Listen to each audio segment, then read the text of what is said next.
Hello, everyone, and welcome. Thank you for joining us today. We are very excited to be here and sort of do a holiday season post-mortem with each of you. It's that time of year. It's already almost the middle of January, which seems kind of crazy to be already at that point, but yet here we are. NRF is next week. So it's a perfect time to really take a pause, catch our breath from the craziness of the last couple of months, and really get a pulse on where our business is at. And so today we're going to talk about inventory, merchandise planning, open to buy. We did have a session last month in December, right in the thick of the holiday season, where we talked all about open to buy and merchandise planning. And so this really is a continuation. We're planning to do somewhat of a series, right, Dmitry? I think we would call it that. So this is our second part of our series. We're going to have another one in February. So if you're enjoying today's session, we invite you back in February, and just know that we'll be here likely every month moving forward with different sessions really focused on inventory and retail best practices. So before we jump in, here we go. Some quick introductions. To save time, I will just introduce everybody and then we'll just talk about who we are as companies. For those of you who don't know, we do have a lot of our clients on the call and a lot that are not yet clients. So I want to just quickly introduce that as well. So we have some amazing industry experts here, and that is the truth. I think each person on this call has at least 20 years, me being the rookie on the call with 20 years. These other gentlemen have anywhere from 30, 40 plus years each experience in retail, retail technology, and most importantly, merchandise planning and inventory. So there's a lot you can learn from everybody on this call today and each one of our sessions that we host. And so we're really happy you're here.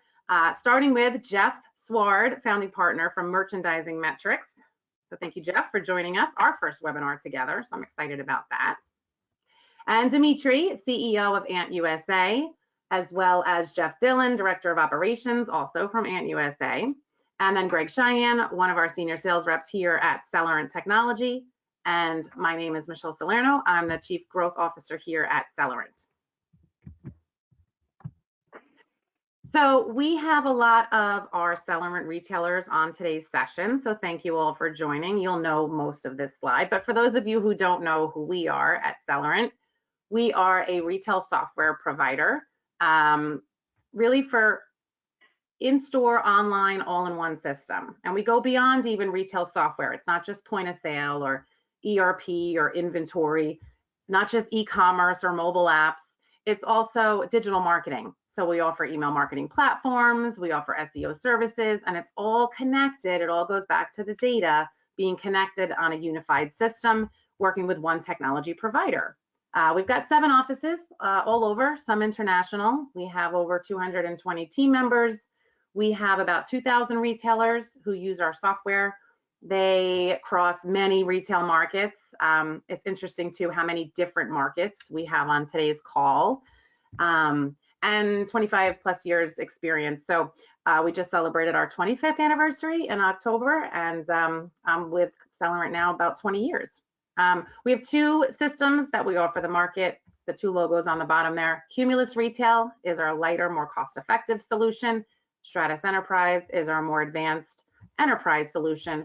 Both solutions, of course, are for the small to mid market. Dmitry or Jeff, I forget who's taking this slide, but go ahead. Go ahead, Dmitry. So thank you for the intro, Michelle. So we're kind of a specialist in the planning and open to buy area. We've been doing it for a long time, since the days of the mainframe. We were probably the first vendor to introduce PC-based merchandise planning solutions. And not much has changed, except everything has changed, not much has changed. You still need to figure out what you're going to sell. You still need to figure out how much inventory you're going to have when. You need to be able to deal with the problems. Everybody deals with more or less the same problems. And we're very practical people. So we offer solutions for kind of do-it-yourself people, right? Everybody plans. Some people plan better. Some people plan worse. And we hope to make everybody better at it eventually. And we well, our user base is international. We have clients in the US, Australia, Canada, South America, Europe, but we don't focus on the giants. Most of our clients are, say under 1,000 stores and they're $1 billion. Some are as small as a couple of stores. So do it yourself, merchandise planning, open to buy. That's us. Shameless plug. Ant USA's two systems, Retail Optia and Buyer's Toolbox. Both of those solutions, much like our Cumulus and Stratus, are meant for Retail Optia for the lighter, more cost-effective solution, where Buyer's Toolbox is that more advanced system. Both of those systems integrate with both of our systems to make this whole process that we're going to talk through even easier for those of you who are using Celerant or even not yet. Thank you, Dmitry. All right, Jeff. I want to just say quick congratulations to Jeff, because yesterday, if you're on LinkedIn, you probably saw a flood of these images all through your news feed, and Jeff is one of the many, one of the few, I should say, experts that was awarded. Again, I think this is your third or fourth year as a top retail expert by Rethink Retail. So congrats to you, and you can introduce as well. And thank you. Yeah, I'm Jeff Sward. I grew up in the department store business. I started as, in one of the early divisions of Federated, spent some time at Macy's, Saks Fifth Avenue, Abercrombie and Fitch, American Eagle Outfitters, and then spent a number of years at Oxford Industries, where I was the group president for merchandising and design for the private label division, and we sold everybody from Walmart to Nordstrom. And what that basically adds up to is I've come at this process from a lot of different angles, from department store retailing, specialty store retailing, and pure product development. So I can say that I've made mistakes in all of them and learned from them. So hope to pass on some of those lessons. Thanks. Awesome. Well, thank you for that. Welcome to your first session with us. All right, so we are going to try something new, new to us anyway, in these sessions where we're going to ask some polls. But before we do, a couple quick things. We are recording this session, so everyone who registered will get a link of the recorded session after. We also encourage questions. So there is a question pane on the right side on the GoToWebinar toolbar there. You can ask any question you have, chat it all throughout the session. We're going to save 15 minutes or so at the end to answer all of your questions. But we really want this session not to be the typical webinar that we usually do host. It's more conversational. We've got some really awesome experts here, as you just heard. And so I really want to take this time to just kind of talk and get a feel for where you're at as a retailer. And as I mentioned, we've got a lot of verticals, right? We've got apparel retailers, we've got gift shop retailers, we've got pet stores, we've got pharmacy, we've got sportsmen, hunt, camp, fish, sporting goods. We've got a lot of different retailers on today's session. Regardless of your industry, you have a lot of the same struggles. And so our first poll question here, I'm going to pop it up. Why do you feel you have too much inventory after Christmas in key categories, right? Perfect time of year to be asking this question. So give me 1 second, I'm gonna find it. And all you have to do is select your answer, and then it's gonna tally up the results for us.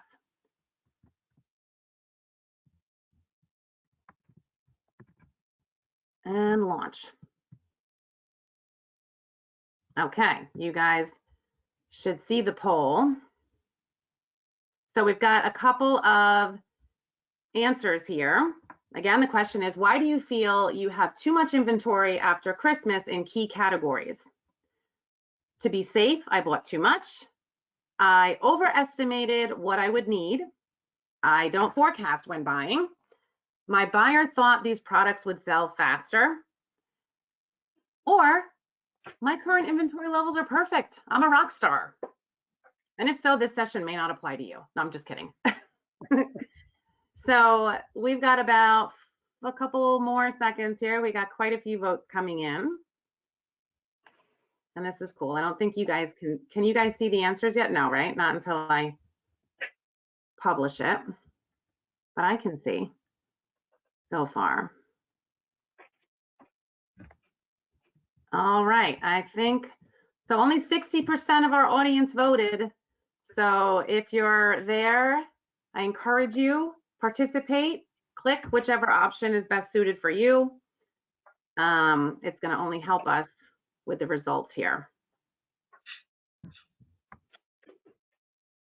Okay, I'm gonna close that, whoops. And I'm gonna share it. And now you guys should see it, right? Yes. So Dmitry, go ahead, read it for me. What's the biggest answer here? Well, the biggest answer is my buyer is an optimist, and therefore buyers always are optimists, right? So you have we talk about different personalities. We have optimists who buy too much and they believe in their product. We have pessimists who just want to do replenishment because that's safer, and we have people who do sort of some planning and balance out the optimism and the pessimism. So number 2 and number 4, right? Overestimated what I would need, and my buyer, somebody else's fault, thought the products would sell faster, says about over half are optimists, right? And then you have the people who just kind of don't think it through as well. So I don't forecast when I'm buying. It's a cardinal sin. A lot of people do that. We have customers of all sizes that have to learn about OpentoBuy and planning and the benefits. And of course, you have about 1/7 to 1/8 of the people on this webinar who don't admit any problems and their inventory is perfect, which I don't really believe, but mostly it's too much optimism, or I didn't think it through in advance. Yes, which is not a surprise, right? And that's kind of what we expect. So it's really interesting though to see where everybody kind of falls in our group today, and that's going to really help guide our experts here with the pointers and recommendations that they give. Go ahead, Dylan. Yeah, I got a couple thoughts on the poll also, and coming back to that buyer. We are always working with our customers actually to train, to teach. So we're way more than software. We are knowledge. We are, success guarantors. We want to help you with your processes. And what we see are a buying staff with different behaviors, different mindsets, different directions, different feels, different vendor directives. So is that buyer influenced by their creativity? Is that buyer influenced by their experience or lack of? Is that buyer influenced by the vendor heavily? And we're big fans of collaboration across all departments in the enterprise to help narrow and guardrail individualistic, which we want. We want creativity. We want buyers to come to us and grow categories and shrink categories and be engaged, but we got to give them guardrails to help reduce the impact. And in that result, I'd encourage you to reflect, was it one of my buyers or 2 of them out of 4 or 10, or was it all of them equally? Because then the reasons become a little different. Absolutely. And you said success guarantee, or that should be the new tagline, maybe. I joke. All right, so let's talk about where y'all are at, and really more importantly, why you're all here. What should I be doing?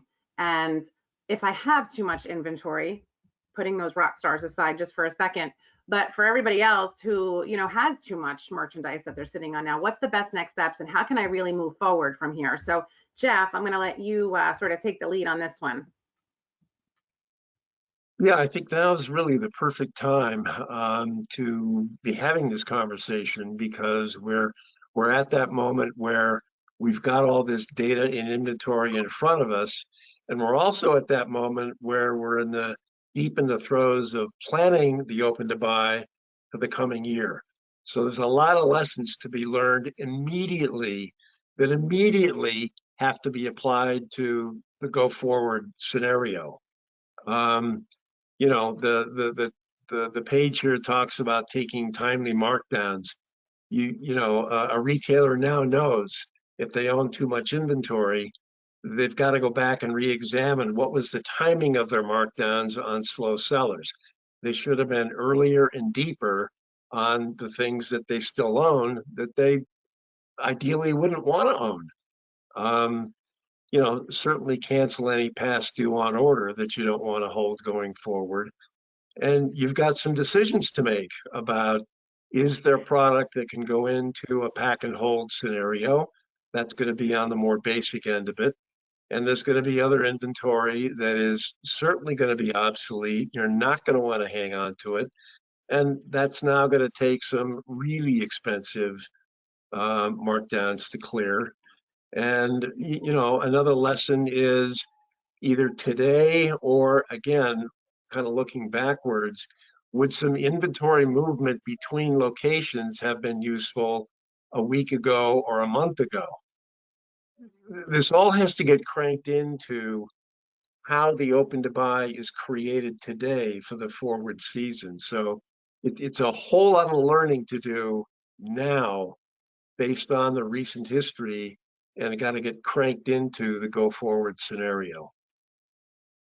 Yeah, and this is really why we're doing this as a multi-part series, because there is so much to learn. Open-to-buy, merchandise planning, there's a lot that goes into it. And so if we were going to try to teach all of it in one session, it would be like drinking from a fire hose. So, you know, we did a session last month, this month, and we'll keep going. And each session will focus on little parts of it just so that it's more easily absorbed. Go ahead, Dmitry. So I want to dive in. First of all, I agree. You know, I want to dive in on what Jeff said. So there is a forgotten but real NRF study that was done years ago. I don't remember where, and it basically investigated, you know, the total markdowns. It's a total margin reduction, as it were, that people take. You know, and what they found is that you take lower markdowns if you take them early, right? So that's very important. I mean, the obvious thing is you don't want to be selling winter jackets in April in most places, right? So if you're going to be taking your 10% off, 20% off, you might move 30% off. You might move that now rather than, you know, when nobody wants it. But there's a scientific basis for that, so that your total volume, your total amount of markdown that you take less if you take it earlier. So it's a little counterintuitive. Why should I be discounting product you know, when it's selling in the middle of high season?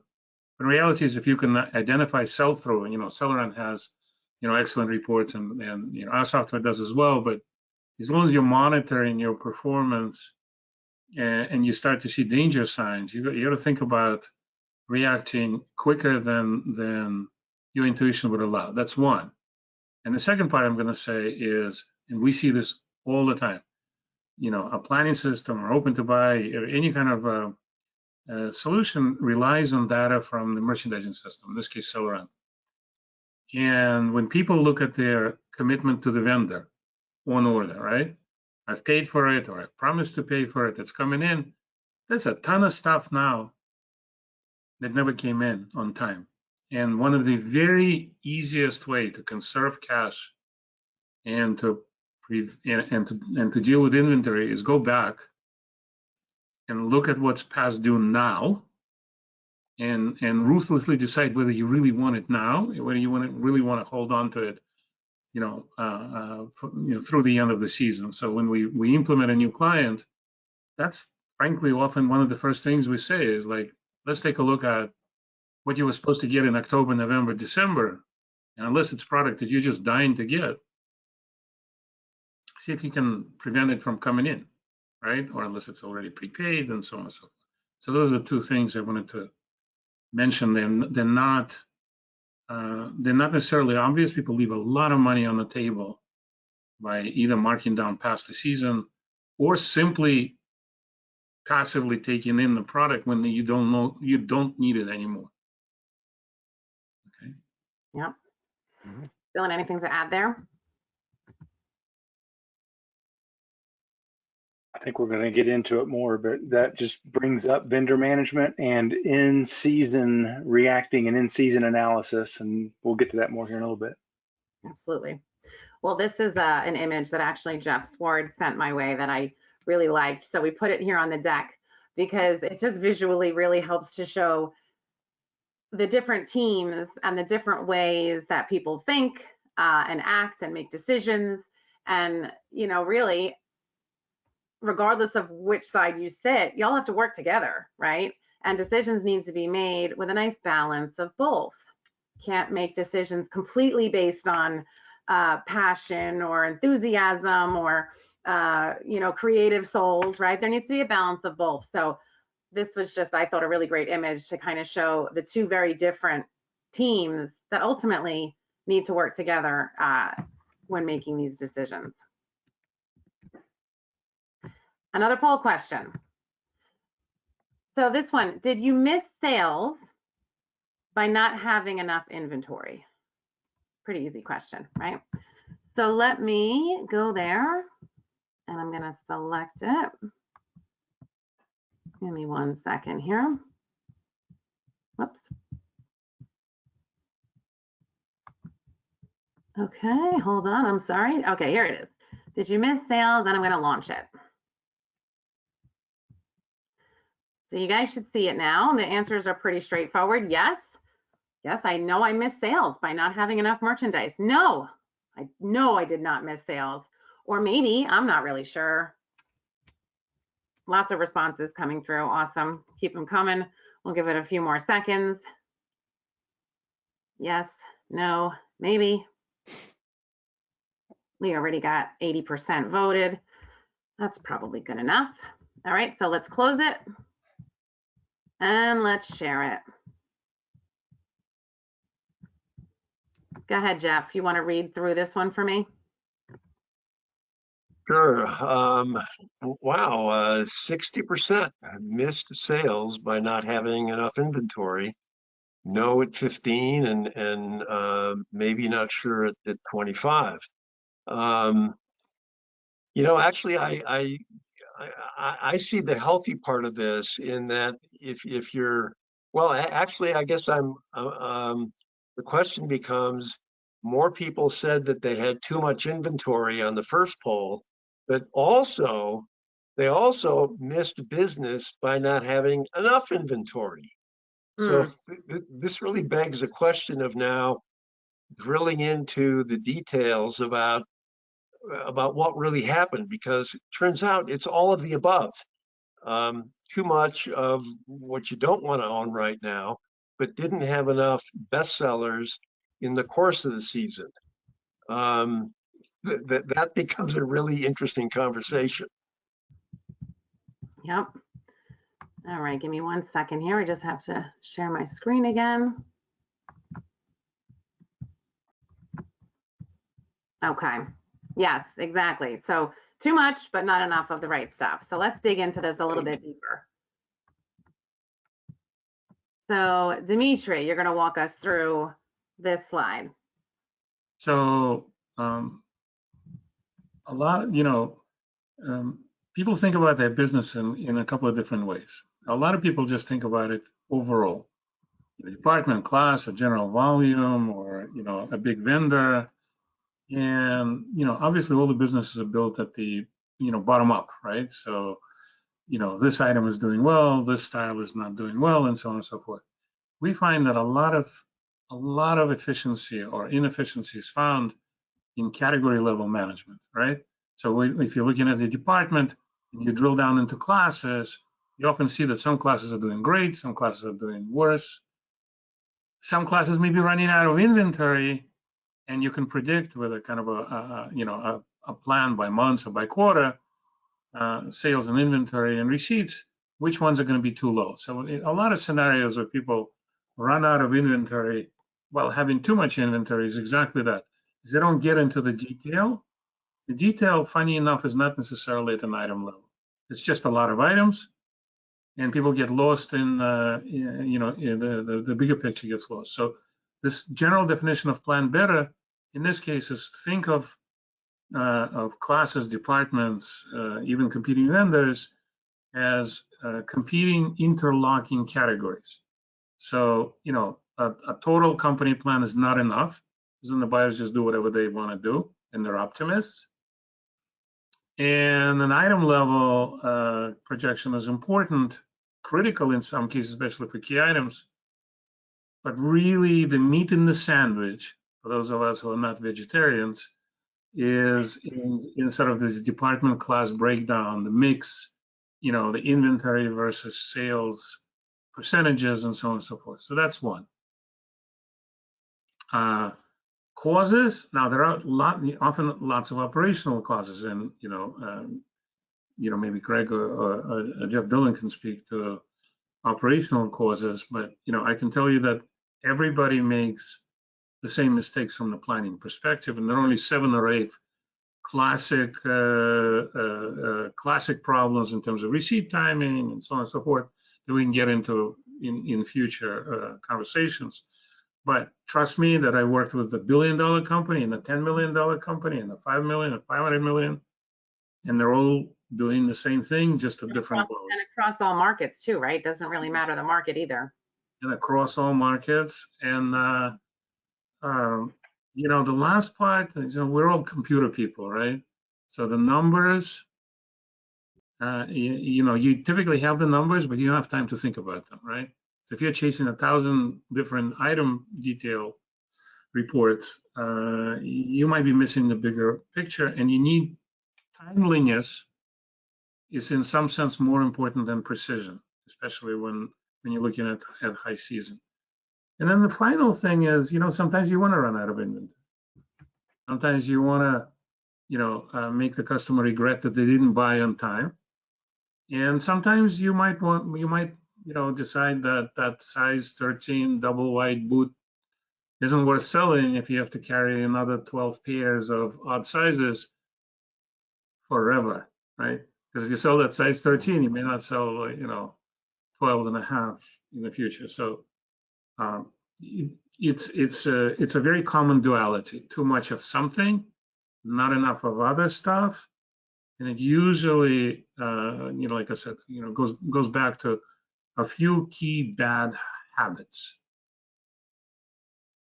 And I want to go back to the identify causes bullet there, because you said everyone's making the same mistakes, and I'm sure you could do a whole session just on this topic alone. But what would you say are like the top mistakes that everybody's making from your experience? Well, one is simply not tying, you know, people often look at inventory levels, especially at a category level, in category, class, department.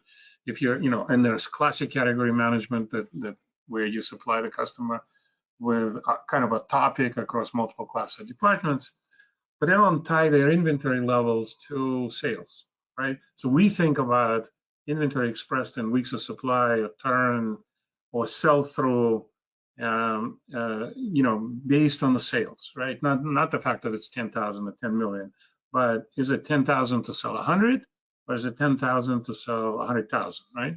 That's one.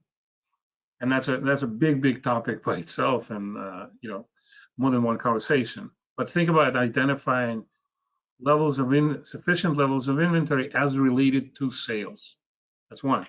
And the second that I would say is very common is bad receipt timing. So a lot of people get product too early, and they hold on to it, and it eats up their cash, and they can't move fast enough when the market changes, and it always changes. And a surprising number of people get it too late, so they miss the peak season, and it's now coming in. It goes back to you know, past due on order, right? So if you have a product coming in that's already missed the boat, try to change that. There's probably 5 or 6 others, but these two are the most common ones. Biggest. All right, good. And Jeff Dillon, I'm going to touch a little bit on the in-season early analysis. I was just going to circle back to you and say, Jeff, let's talk a little bit about the in-season early versus ongoing, and I know you have more to share there. Well, it's a passion spot of mine, and for several reasons, but specifically for lost sales. Let's talk about lost sales for a minute. In the industry, in business, at the register, in the abandoned cart, in person at point of sale, it is very, very difficult to capture good lost sales data. And it's been a chase for retailers forever. We're actually working on some analytics to help support it, but there's also different philosophies and methodologies of what, how do you define even a lost sale? One of my favorites is, from an analytical standpoint, is that I have a plan at any level Dmitry mentioned, or even to the SKU level, but I have a forecast to sell them. And in that period of time, I do not have any inventory. Therefore, there are assumptions with factors that can be made that I could have sold it if I had had it.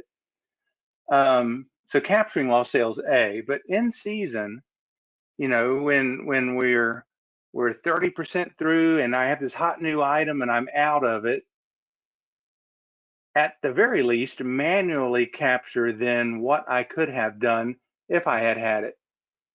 And while that's manual, it at least gives you something this time of the year to reflect on as you are then ramping up for that new category, that new item, that new, whatever caused it. Be sure to capture what you can, albeit manually, that is the answer to what could I have done? Because that's what you're asking right now is, well, how many could I have sold? Well, I don't know, more. Okay, let's be a little more precise than that. Absolutely. Jeff Swart, anything to add on any of these areas? Yeah, I would just add a note on the it might just be okay part of it. Because I think for any given retailer or buyer, what it boils down to in the long run is their batting average. So if you've got 10 styles, no matter what season or what year you're in, out of the 10 styles you select, there are going to be raging bestsellers and really disappointing worst sellers. You're going to sell out of a couple of styles almost inevitably, and that's actually okay. It happens. It becomes a question of, if you've picked 10 and you sell out of all of them the first week, well, that wasn't a very smart buy. And if you pick 10 and you're left with all 10 at the end of the season, you might want to get a new buyer.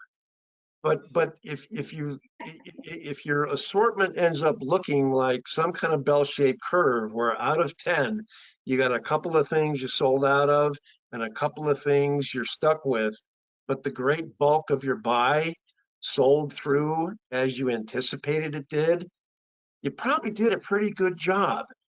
So, what I wouldn't want to do is encourage somebody to buy so much of everything that they have FOMO, they have fear of missing out. So I'm going to keep buying, so I'm positive I'll never run out.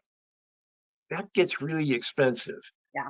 So the batting average of the season, of the total assortment, is what it comes down to. Go ahead, Dmitry. I have something to add and reinforce what Jeff just said. Kind of triggered a thought. This is actually the explanation. What he just said is the explanation between the two conflicting answers. Let me explain why. The fear of losing sales is probably the single biggest driver to over assortment, right? So if you got jewelry, if you got suits, guns, stuff that's like, you're displaying, hundreds of SKUs to sell one, just in case you miss that sale. Then you have this kind of a built-in wind that drives you towards, over assortment. When you have over assortment, but the same is true with shoes, just like the example. When you have over assortment, what happens in the end is chasing all these edge cases, right? Fear of losing that sale, I didn't have enough, leads you to having too much inventory, right? So that's how you can end up with both answers at the same time. I lost sales because I didn't have enough inventory, and I have too much inventory. Mm-hmm. Right. Well, and that goes back to, emotion versus data, right? And where and how are you making these decisions? And that's exactly what this whole service that we're talking about, merchandise planning, open to buy, is really what's going to help each retailer make those decisions, less on emotion and more on going back to data. And in some cases, like here, it might be okay if I love emotional merchandising decisions as long as they're done collaboratively. Let's decide to test this all together and invest in this. But let's agree on the emotion. Well, that's a perfect segue into this next slide, by the way, which I love this slide. Another one from Jeff. This little boy here. Risk? What risk? What could possibly go wrong? Hope, optimism, and best intentions are certainly not a strategy. So enthusiasm is not data. And so, there's got to be a balance, but definitely needs to lean back on the data. And this really shows that in a cute graphic. All right, next poll question. So one thing I'll mention first, Jeff mentioned about the bell curve and all of that. So our next session, we're already starting to put together the presentation there. There's charts, there's bell curves, there's all kinds of stuff in that next session. So we almost were putting some of that in today's session, but like I said, we don't want to have y'all drinking from a fire hose. So we wanted to keep today more conversational, and then we're going to get into more of the weeds, I guess we could call it, in these future sessions. But to help us do that, because there is so much that we can cover, our next poll question is really, hopefully you guys join us in the February session and even future sessions. So help us help you all and tell us which area of planning do you feel you need the most help. So I'm going to put up this poll question and I'm going to launch it. So you guys should see it. Forgive the typo I just saw there. It's which area of planning do you need the most help? The poll is being distributed, so go ahead and select one of those choices. I see some coming in. Option 1, sales channel planning. So for example, e-commerce versus in-store. 2, identifying potential stockouts with advanced software and reporting. Next one, seasonal versus in-season forecasting. And lastly, analytical versus intuition-based buying. Really, when you buy based on your gut feeling versus going back to the data. I see a lot of things jumping around here, so that means y'all are still filling it out. We've got 70% voted. I'll leave it up for a couple more seconds here. Oh, it's still bouncing around. All right, I am going to go ahead in 3, 2, 1, close it. And let me share it. All right, Jeff Dillon, you want to walk us through this one? Yeah, I see that a lot of you are interested in what we were saying about the creativity dynamic, the gut, the knowledge of the market, new items coming into the market, balancing, vendor influence, social media influence. How do I build an assortment and subsequent inventory position based on all of that versus the data? And marrying those two is challenging. So let's at least master the data. Let's at least use the data we have to answer the questions we have, plus questions we don't have, and help build a framework to allow us to fit in then the gut part of merchandising, which is exceedingly important to what we do. Yep. Yeah. So anyone else want to jump in? Well, and I think this goes right into the next session, really, that we're planning for February.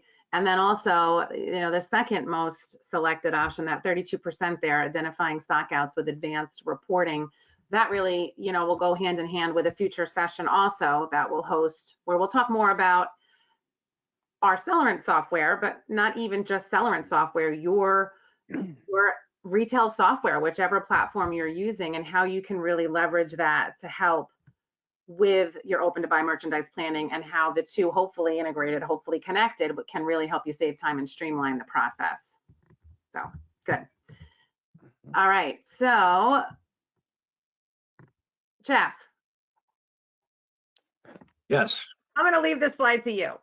Data has a shelf life. I know how much you love this slide. As minimal as it is, take us through. In all of our conversations, and in my, something I finally realized late in life was that it's not just product that has shelf life, data has a shelf life.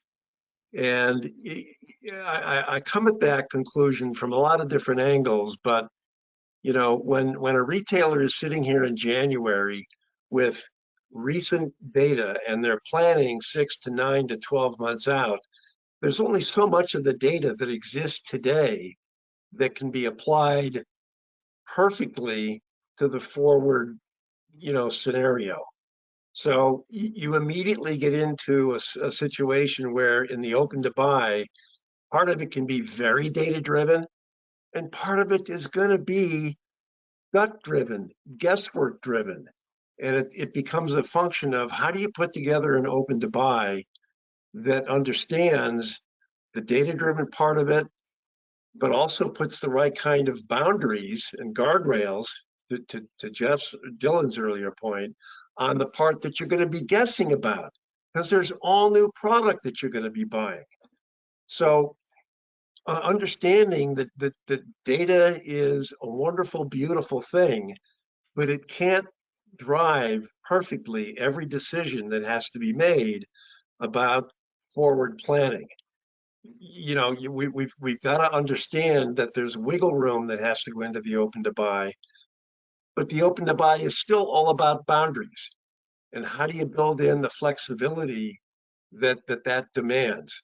Because all of the conversation and the polling we've just done tells us that there are all these dynamics at work that somehow need to be massaged against each other to get a better outcome. But I think when everybody says data has a shelf life, that's kind of a, oh yeah, actually explains something. Right. Jeff. And this is the third time I'm going to mention this. I'm the king of broken records. But today, to Jeff's point, if I'm doing sales analysis and inventory position and sell-through analysis, all of the examples I gave earlier would be missed. And that is the November 15th, what could I have done that I manually grabbed and set aside because I want to bring that back into my January analysis. So the what could I have done when I'm running out, I can't get back into it. The forecast is that I could sell 100. I only bought 20. I'm only going to sell 20. In January, it says, awesome, you bought 20, sold 20, 100% sell through. Yay, you. Buy 22 next year. Well, I could have sold 100. I'm going to buy 120 next year. And that's impossible to validate in the data. The data will have footnotes. The decisions will have footnotes. Go ahead, Dmitry. I'm going to say something that may be a little controversial. Is that okay on the webinar? Go for it. We're you know, we love that. Your team knows your product. Your team knows your vendors. We're all about coaching. We're all about teaching people. You know, Jeff Swart's been doing that since, you know, for a while. I've been doing that for a while. We all of us, Greg, Jeff Dillon, all of us have been doing it for a while. And as you know, a big part of our success is coaching and teaching retailers how to coach their own teams. In other words, I want to say, don't trust the outsiders too much, right? You know, don't you know? There's always, you know, my uncle who is the perfect consultant, or there's someone else, and you know, and there's always somebody. You know, the people that know the business best are the people that are already in the business. And what you want to do is you want to help them make better decisions, help yourself make better decisions, trust your own gut, and live in that. So that's the intuition. The intuition comes from expert knowledge. to a large degree, right? You could be the smartest person. If you don't know the business, and if you were selling yogurts before and now you're selling shoes, you're going to worry about, yogurt expiration dates, and you're going to worry about widths and heel sizes and so on and so forth. I'm kind of biggering the analogy a little bit, but the point is, trust yourself, learn. It's all on the surface. It's not hard to learn, and coach your team to do better. That would be my sort of concluding thought on this. Is Well, that we should have held that for your takeaway, which we're going to do in just a second. So now you can think of another takeaway, Dmitry, while we go through this last slide. We are wrapping up right on time. We've got about 12 minutes left. A reminder, please send over any questions. If you have any questions, there's a pane on the right side. You can just type them out, and we will take some time at the end to answer those questions. We are almost there. Our next session, February. We haven't selected a date yet, but we all seem to be liking the Wednesday webinar. So probably that second Wednesday in February, more to come soon, but we are pretty sure we're going to be talking about learning how to craft smarter open-to-buy plans for fall 2025, because of course that is where we're at. The new buying season is approaching us. We're all heading out to NRF. Most everybody is heading out to NRF this weekend. By the way, another shameless plug, Greg and I both will be at our Celerant booth upstairs. Dmitry and Jeff will both be at their booth downstairs in NRF. And of course, Jeff Swart is there as well. So we'll all be at NRF, and we hope to meet you there. Stop by, say hello. But our session in February after NRF is going to be about everything you see here on the screen. So I won't read it, you can see it, but there's a lot happening. Customer demand, price fluctuations, rising tariffs, there's just a lot. And it's going to be a tough forecasting season. So join us next month. We are going to help you tackle it. And of course, everyone on this call is eager and ready to talk offline and help you, with more one-on-one conversations and answer any other specific questions as well. I think this is, takeaways. So we're just going to go around the horn really quickly. So Dmitry, I'll let you think, since you probably just gave us yours. But Jeff Swart, let's start with you. We talked about all kinds of stuff here. What would be your most important, biggest thing you want them to walk away with today from you? Well, I think when I mentioned the term batting average, to me kind of summed up how a retailer can look at the results, understanding that it's almost inevitable that they're going to have too much of some stuff and sold out of other stuff. That's going to happen in the best of worlds. So, I think it's a question of taking a look at all the various pieces and coming away with, did I really achieve on balance a pretty good result? Or do I really want to dig into how I planned my open to buy last year and the mistakes I made along the way, the in-season opportunities I had? How do I take all that now and crank it into my forward open to buy? It's a critical moment in time now, and it's just a question of understanding where it was okay to sell out, where it was okay to have a little bit too much, but be fair to yourself and not too harsh. Thanks. Jeff, what do you got? I'm a big fan of curiosity. What is the data really telling me? What questions can I ask to really understand what the data is saying? And beyond that, what questions am I not thinking about that might reveal the answer to Jeff's point? Excess and shortages were always going to happen, but am I short because I grew the category dramatically? But whatever the question might be, keep asking questions. Is it my buying staff? Are they all executing under a known recitable set of guidelines? Do I have checks and balances in place to assure they are?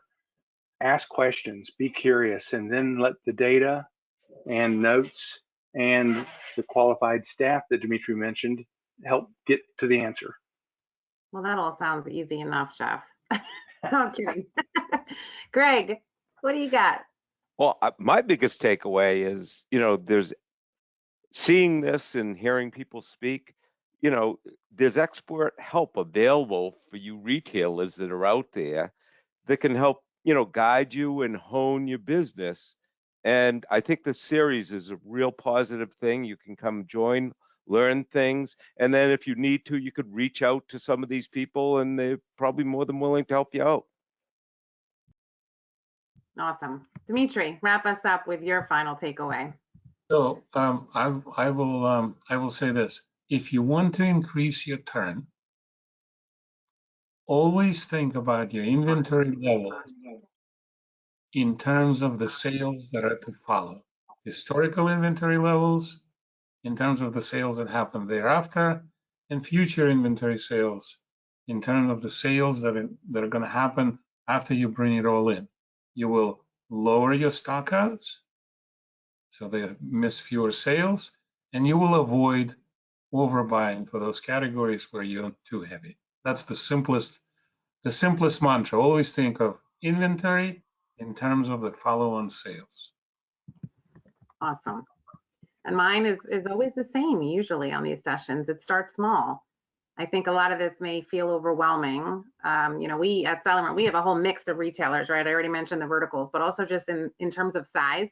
So we have, small retail stores who are just getting started, and we've got retailers with hundreds of stores and literally everything in between. So regardless of where you sit in that group, this may seem overwhelming, but you can start small with anything. You can get your foot in the door, have a phone call with Dmitry or one of the Jeffs. On our last session, Dmitry, what was it that you were even offering? A free consult, what was it? I forget. We would love to find out what people need. If the data is available, we'd love to look at the data through the lens of our software together. Yep. We're pretty good at doing that, and we have a lot of experience doing that. But very often, it all starts with a conversation. Yeah. And even for those of you who are using Celerant software, we can help you get the data, because of course the integration is not set up for you yet, or maybe some of you it is. But if it's not, we can even help you get some of that data to send over to Ant USA to really help fuel those conversations and get just that first conversation off the ground, and then go from there and see where you land. All right, so that wraps us up. We do have a couple of questions coming through. We do have 5 minutes left, so if you have any questions, there's still a lot of you on, just put it in the chat. We're happy to answer your question. We still have a couple of minutes to do so. If you're interested in learning more and just having another follow-up conversation, everybody's information is up here. Jeff Sward's LinkedIn. You can connect with Jeff on LinkedIn. Of course, we're all on LinkedIn, so you can connect with any of us there. Dmitry and Jeff, their emails are here as well. My email is here as well if you want to get in touch with me or Greg, or you can even visit our website, celerant.com/AntUSA, and that page will teach you all about Celerant, and also, of course, all about our integration with Ant USA, and that's both the Cumulus or Retail Optia, and of course Stratus with Buyer's Toolbox. So it's all on that web page. So let's flip to a couple of questions that came through. So first one, I am going to, for some reason these come so small. Okay, if we missed part 1 of the series, will that information be available? Yes, absolutely. It's actually already on YouTube, but I will send you that link after this email, because of course I have your email. So I'll send you part 1, this is part 2, and hopefully you'll look out for the invite. I'll make sure you get it for part 3, which is going to be in February. Next question, I'm going to have this one go to Greg. We are using Celerant. How can we get started with setting up this integration? Well, I think that the first thing that you would want to do is probably talk to Dmitry or Jeff or whoever, one of the Jeffs, on what you'd like to do. You can reach out to your salesperson and they can get you the information, costs from our perspective, also help identify maybe what you should be looking at if you're a Cumulus customer versus a Stratus customer. But the first place to start would be with your sales rep. Mm-hmm. And if you're not sure who that is, you can email either me or Michelle, Yeah. and we'd be glad to help you out. Yeah. Any questions you have on the Celerant side, you can just send them my way. If I can't answer it, I'll get you to the person who can, and I'm happy to do so.